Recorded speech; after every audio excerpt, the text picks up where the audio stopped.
pages turn, and old Lady Eleanor's library breathes out another shadowed tale.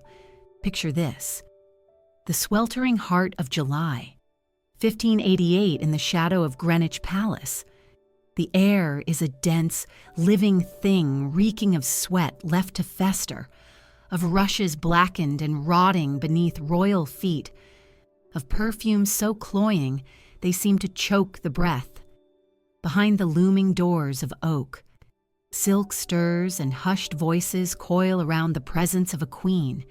Yet there, cutting through the sweetness, rises another note, sharp, metallic, and cold. The scent of copper kissed by stagnant water, laced with the raw animal scent of skin that has never known the comfort of soap.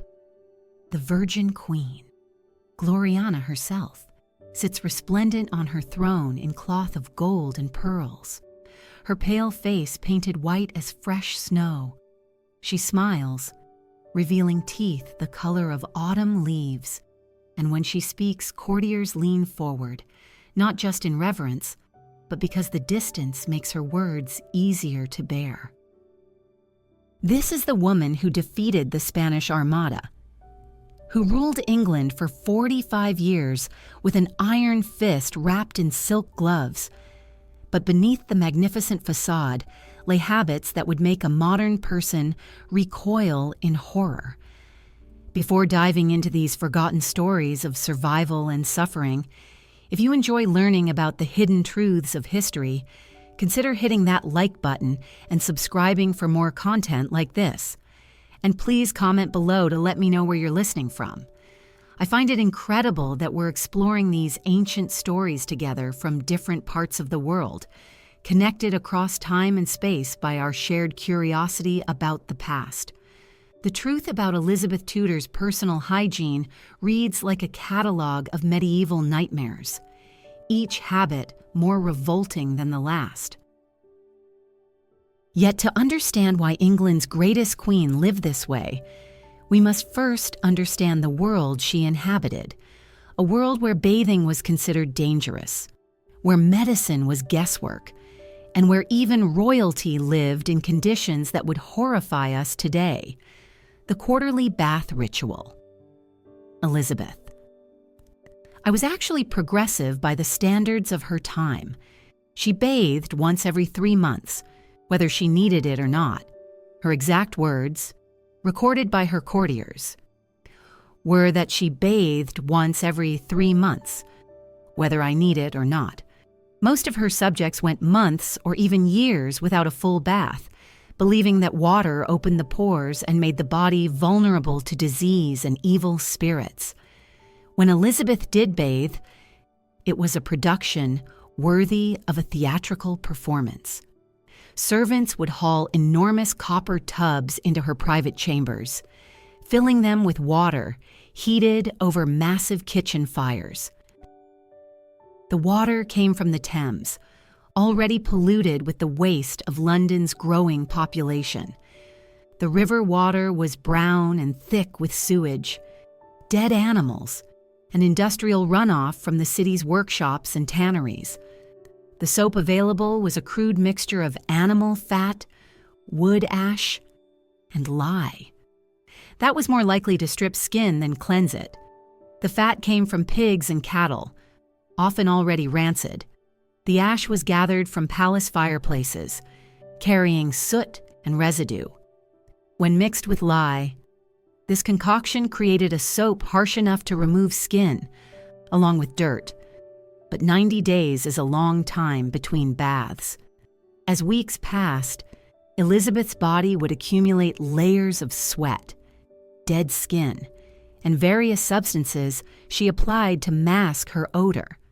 By the end of her 3-month cycle, courtiers would know when the queen was approaching long before she entered a room. Court documents from 1579 AD record a telling incident. The French ambassador complained in a letter to his king that he had to hold a pomander filled with sweet herbs to his nose during his audience with the queen.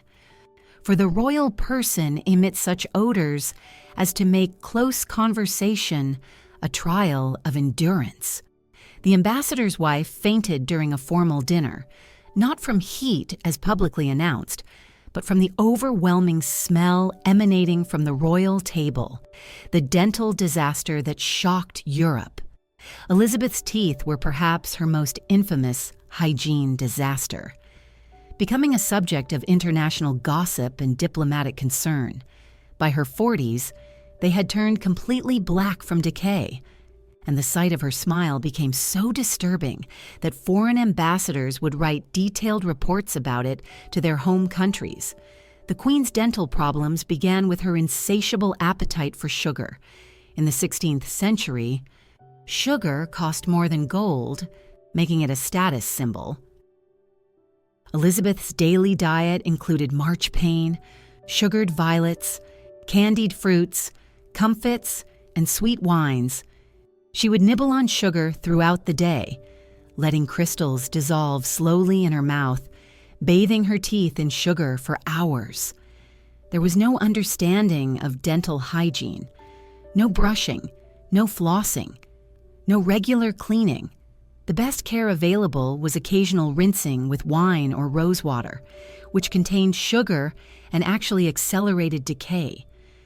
Elizabeth's teeth began turning brown in her 30s, darkening to deep amber, and then black as decay progressed. Contemporary accounts describe how her teeth would sometimes crumble when she bit down, leaving fragments of blackened enamel on her lips. The pain was excruciating. She would sometimes be unable to eat solid food for days, surviving on broths and liquid medicines. Court records show her holding her hand to her jaw during public appearances, a gesture courtiers learned to recognize as a sign of dental agony. Dr. John Dee prescribed horrifying remedies, rinsing with urine, crushed pearls mixed with, and pressing hot iron against her jaw to burn out corruption. By her 50s, Elizabeth had lost several teeth entirely, and the remaining ones were loose in their sockets. The Queen's breath became legendary.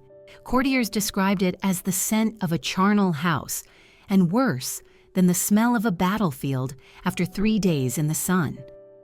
In 1590 AD, the Venetian ambassador wrote, "The Queen's teeth are so black and rotten that it is a wonder she can speak at all. The smell from her mouth forced me to breathe through my mouth during our entire audience." The wig horror show. Elizabeth's famous red hair was largely fiction after her 30s, hidden beneath wigs that became their own source of hygiene nightmares. The Queen's hair loss was caused by lead-based cosmetics she used for her white complexion, but also by various treatments she applied, trying to restore her natural locks. The hair for these wigs came from peasant women who sold their hair to support families. It was often dirty and lice-infested when purchased, and cleaning methods were rudimentary. The wigs were sewn onto silk or linen bases using animal sinew threads, fitted with metal pins and combs that would rust from sweat exposure. Elizabeth's scalp condition made everything worse. Lead poisoning had left her scalp covered in weeping sores and lesions.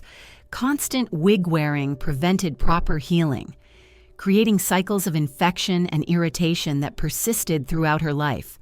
The wigs were never washed, only brushed and dusted with powders. They accumulated months of sweat oil and atmospheric pollution. The combination of unwashed hair, decomposing organic matter, and various perfumes created a unique odor that courtiers learned to recognize as the Queen's approaching presence. Lice thrived in the warm, moist environment beneath the hairpieces. Ladies-in-waiting would spend hours daily picking lice from the wigs, but parasites always returned within days. The smell was so powerful it would linger in rooms long after Elizabeth left, requiring incense or open windows to clear the air. The Queen's vanity about her hair matched her denial about its condition. She would boast about her beautiful red locks. Apparently unaware, everyone knew she wore wigs. Foreign ambassadors wrote detailed descriptions of her hairpieces, often with barely concealed amusement. the lead paint poisoned prison. Elizabeth's signature white face was achieved through daily applications of ceruse, a mixture of white lead and vinegar that was slowly killing her.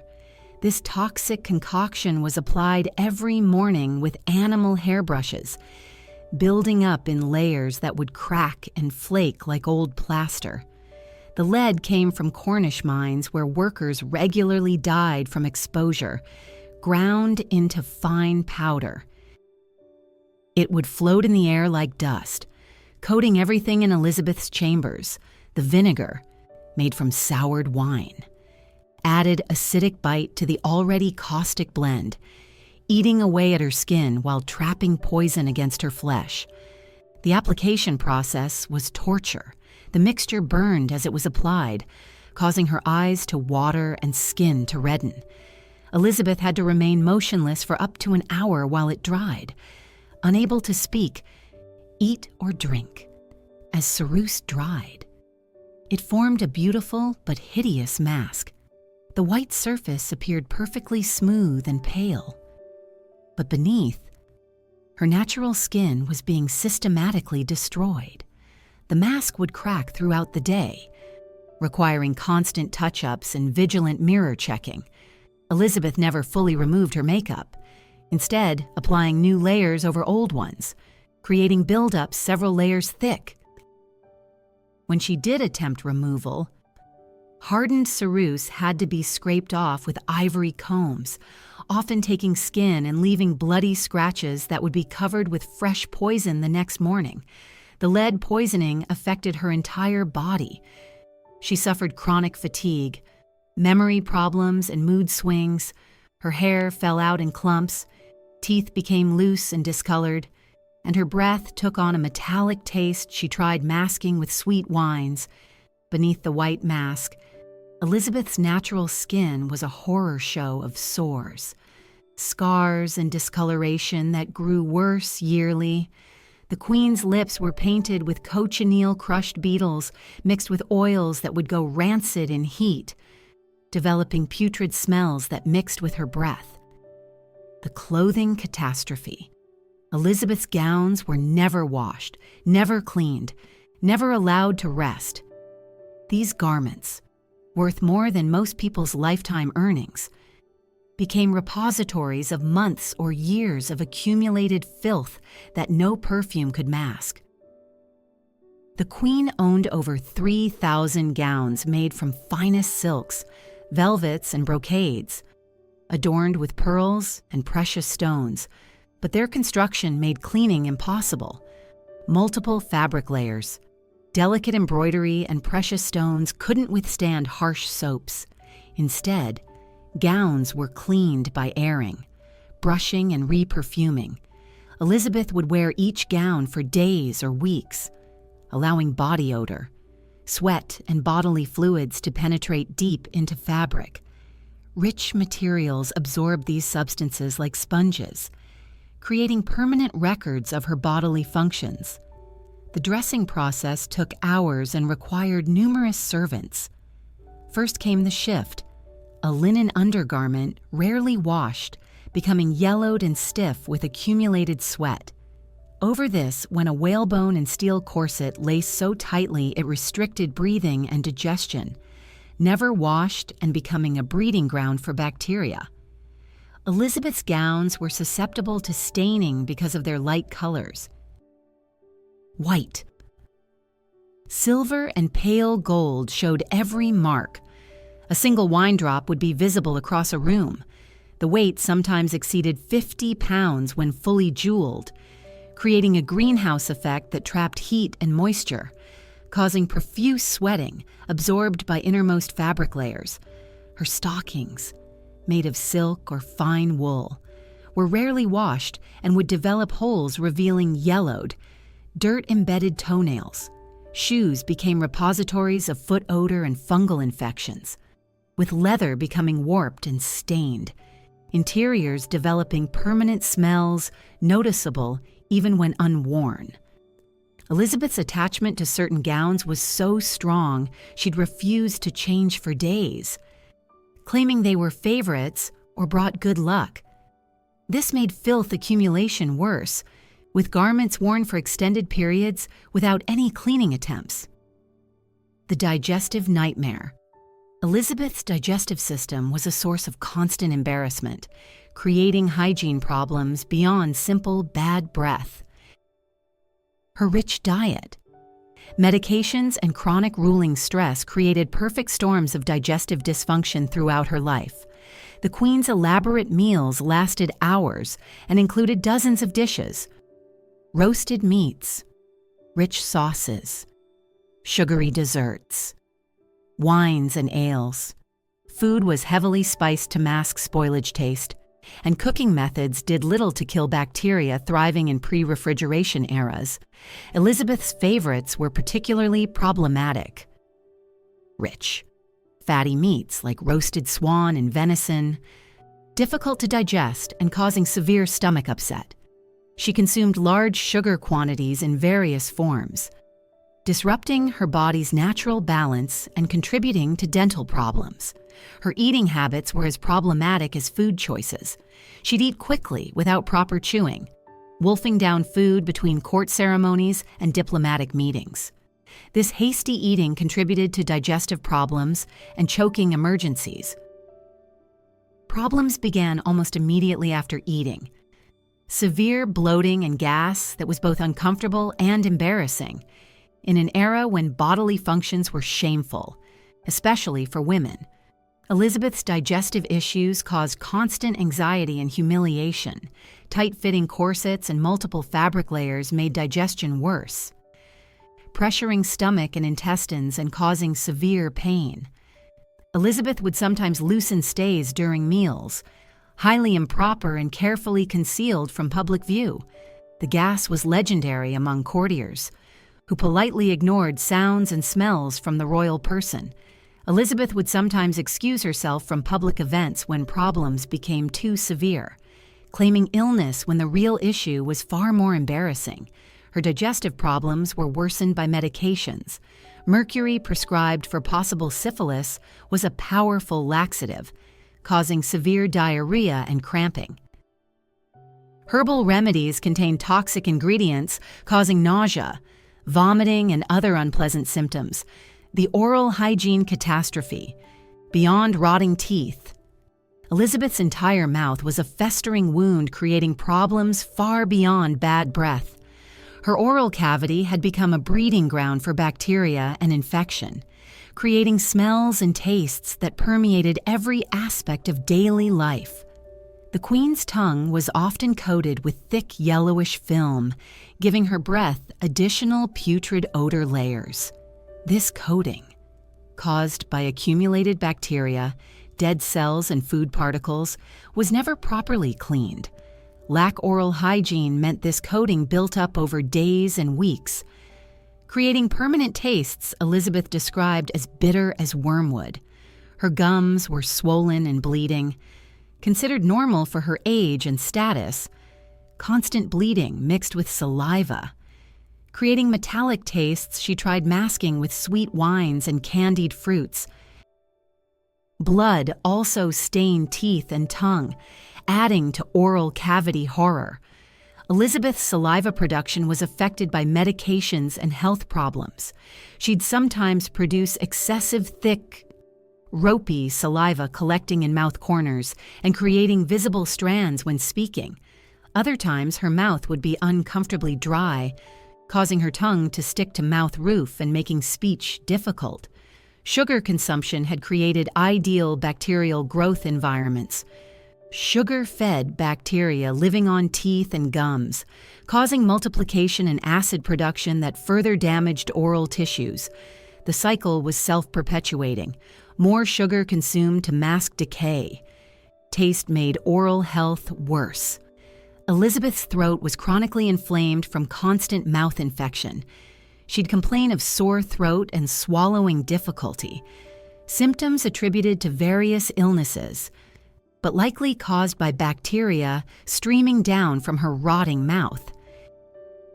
Her attempts to mask oral problems were desperate, chewing herbs like mint and rosemary, but these were quickly overwhelmed by underlying rot. She experimented with mouth rinses made from wine, vinegar, and honey, but sugary solutions fed bacteria and worsened problems. The perfume paradox. Elizabeth's answer to overwhelming hygiene problems was dousing herself in increasingly heavy perfumes and scented oils. But this created worse problems.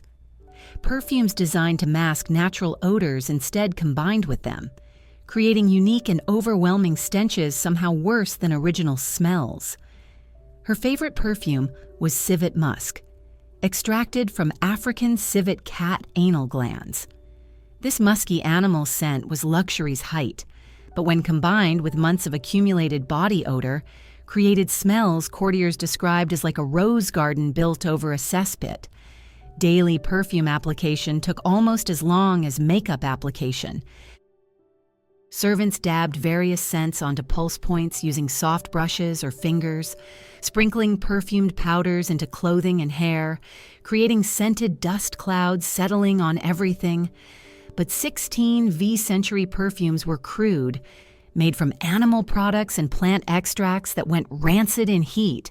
Oils would turn sour, developing putrid smells mixing with Elizabeth's body odor to create something truly nauseating.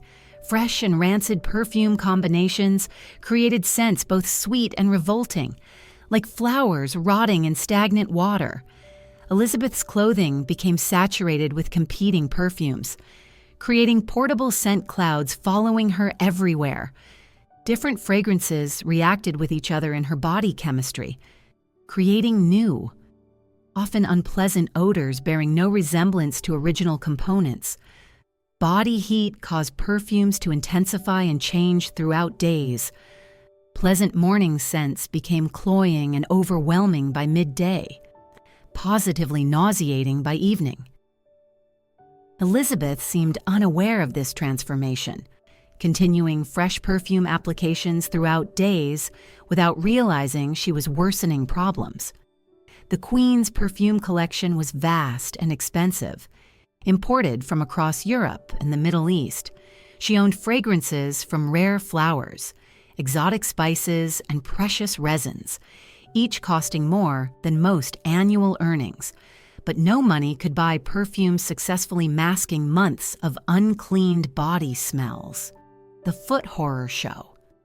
Elizabeth's feet were perhaps the most neglected part of her body, hidden away in silk stockings and elaborate shoes, but suffering from conditions that would have shocked even the most hardened physician. The Queen's feet had become a source of constant pain and embarrassment, affected by fungal infections, ingrown toenails, and various ailments made worse by her poor hygiene habits. The process of caring for Elizabeth's feet was a daily ordeal none of her servants welcomed. Her stockings, made from finest silk and wool, would be peeled away to reveal feet bearing little resemblance to delicate appendages described in courtly poetry. The skin was often white and waterlogged from constant moisture, with fungal infection patches creating cheesy, rancid odors.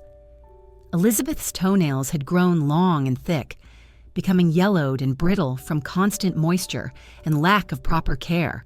The nails would often curl under, creating painful pressure against toes and sometimes growing into skin.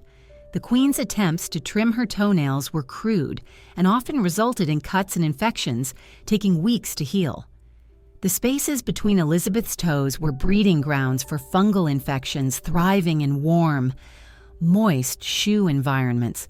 Skin would become white and peeling, infections spreading to toenails, causing them to become thick and discolored.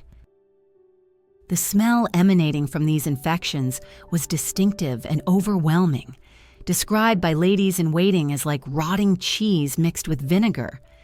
The Queen's shoes were works of art that had become repositories of foot odor and bacterial growth, made from finest leather and decorated with jewels and embroidery. These shoes were never cleaned or aired out, instead accumulating months of sweat, dead skin, and various fluids seeping from Elizabeth's infected feet. Leather would become stained and warped. interiors developing permanent smells noticeable even when shoes weren't being worn. Elizabeth's habit of wearing the same shoes for days or weeks made foot problems worse. Constant moisture from sweat and lack of air circulation created ideal conditions for bacterial and fungal growth. The Queen would sometimes complain of burning and itching sensations in her feet. Symptoms she attributed to various causes but were likely related to infections plaguing her lower extremities. The Queen's foot odor was so distinctive that servants could sometimes tell when she was approaching by smell alone.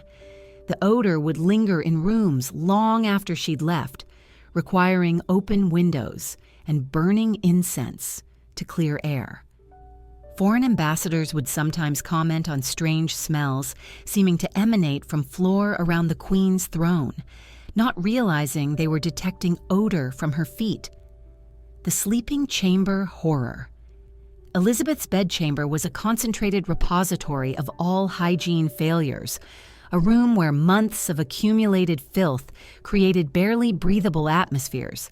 The Queen's sleeping quarters, which should have been rest and privacy sanctuaries, had become odor nightmares and unsanitary conditions, challenging the strongest constitutions.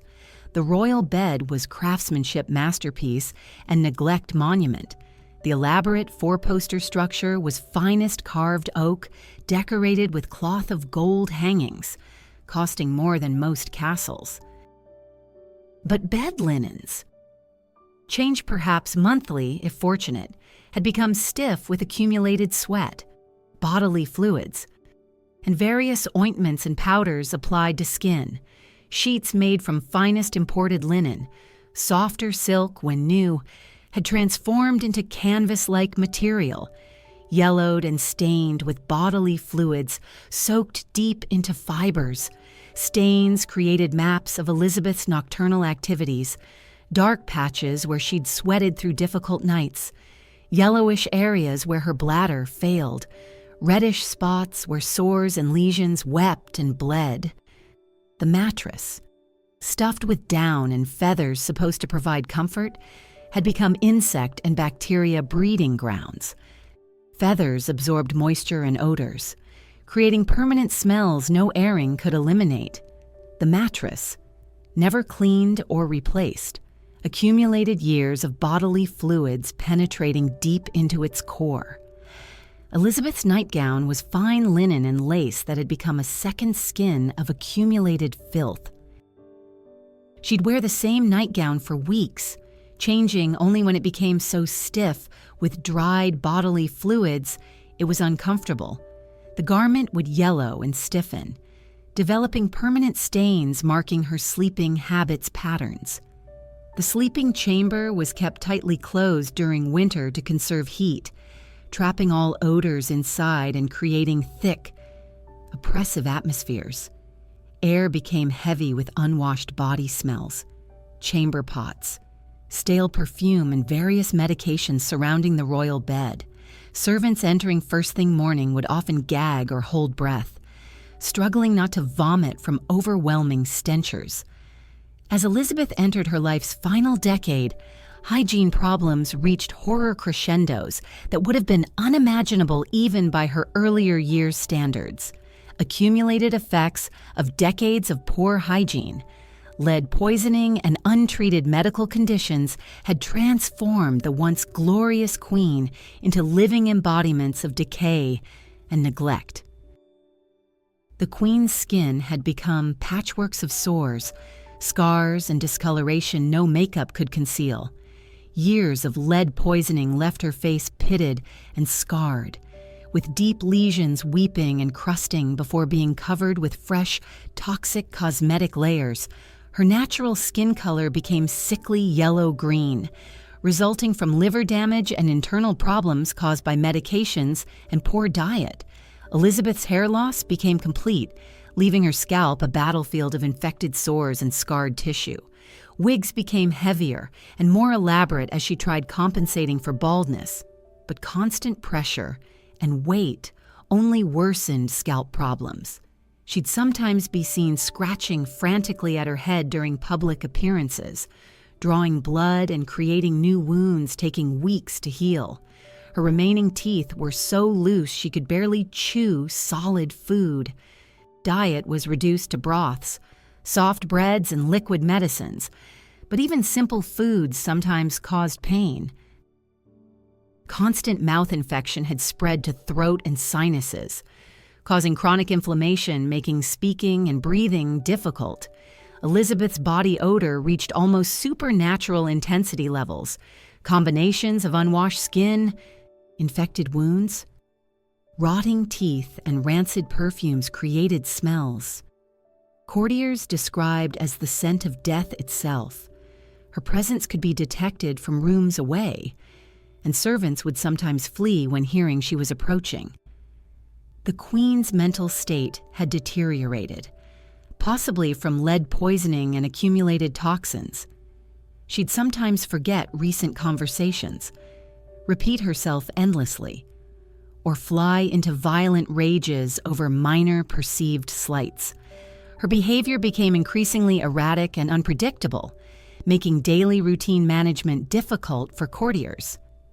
When Elizabeth Tudor died on March 24, 1603 AD, at Richmond Palace, there was profound silence in the death chamber.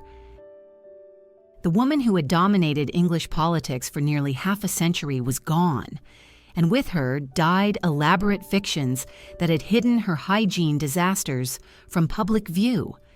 The aftermath revealed full extents of problems concealed during her lifetime. Servants preparing her body for burial found a woman bearing little resemblance to portraits that had made her famous. Rooms where she'd lived and died retained distinctive odors for months after her passing, with some palace areas sealed off and abandoned, too contaminated for other purposes. You are standing once again in Greenwich Palace shadows, but now summer morning air carries only rose scents from carefully tended gardens. The horror has been sanitized, truth polished until it gleams like golden facades that once hid such revolting reality. But if you listen carefully to wind through ancient stones, you might still hear whispered testimonies of long-dead servants, gasps of shocked ambassadors, and labored breathing of a queen who learned too late that some crowns are heavier than others, and some victories cost more than defeat. Elizabeth Tudor's greatest enemy was not Spain or France. It was the mirror reflecting back the price of denying basic mortal flesh needs. The woman who claimed marriage to England died wedded only to her own decay. And the realm she left behind was forced to air out palaces and start fresh, hoping new kings' reigns would smell sweeter than the last queen's 45 long, putrid years.